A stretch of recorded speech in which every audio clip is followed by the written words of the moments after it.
So, class 6, today I will discuss regarding the new chapter number 12, Rises of Smaller Kingdoms. So, what is the theme of this chapter? Post Gupta's empire, breakup of the Gupta's empire, rises of Harshvardhana, the Pallavas and their contribution, rises of the Cholas and their contributions. So, by the 6th century, the Gupta's empire had disintegrated and had paved the way of the rises of smaller kingdoms. For the Chalukyas of Vatapi, the Pallavas of Kanchi, and the Cholas of Tanjore, the kingdoms and made extensive contributions to literature art, architecture, and religion. Economy also continued to flourish under these rulers. Northern India. So North India, after the disintegration of the Gupta's empire, the Vardhana dynasty brought all the north of North India under this control.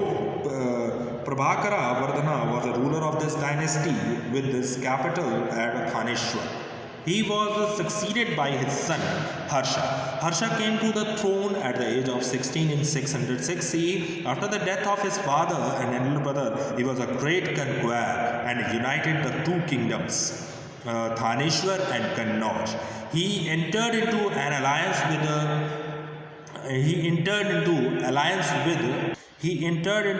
with the Bhaskar Varman, kings of Assam, as both had a common enemy, the kings of Gauda, Sasanka. He brought Bengal, Bihar and Gujarat under his control and also conquered Ganjam in present-day Odisha. His empire extended from Brahmaputra in the east to Punjab in the west and from Kashmir in the north of Narmada in the south. Sources. We got to know about Harsha from his biography called Harshcharitra, written by his court poet Ban Bhatt. Harshcharit, who has written Harshcharitra, written by Ban Bhatt.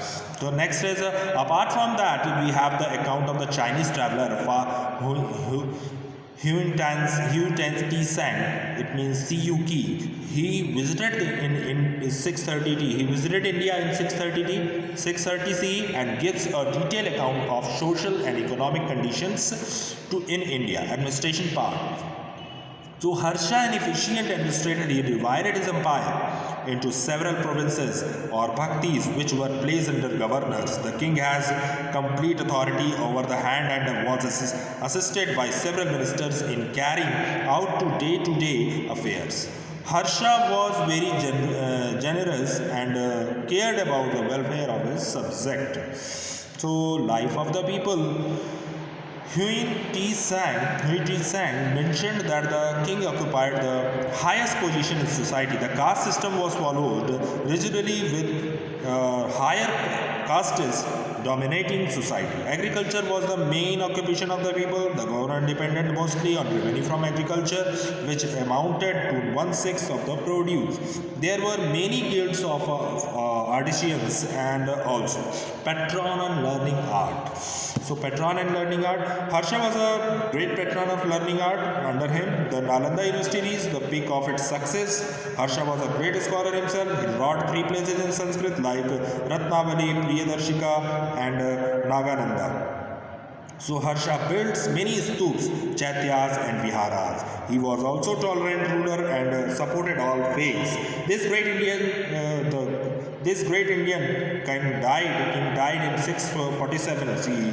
After his death, political instability spread all over the North India again.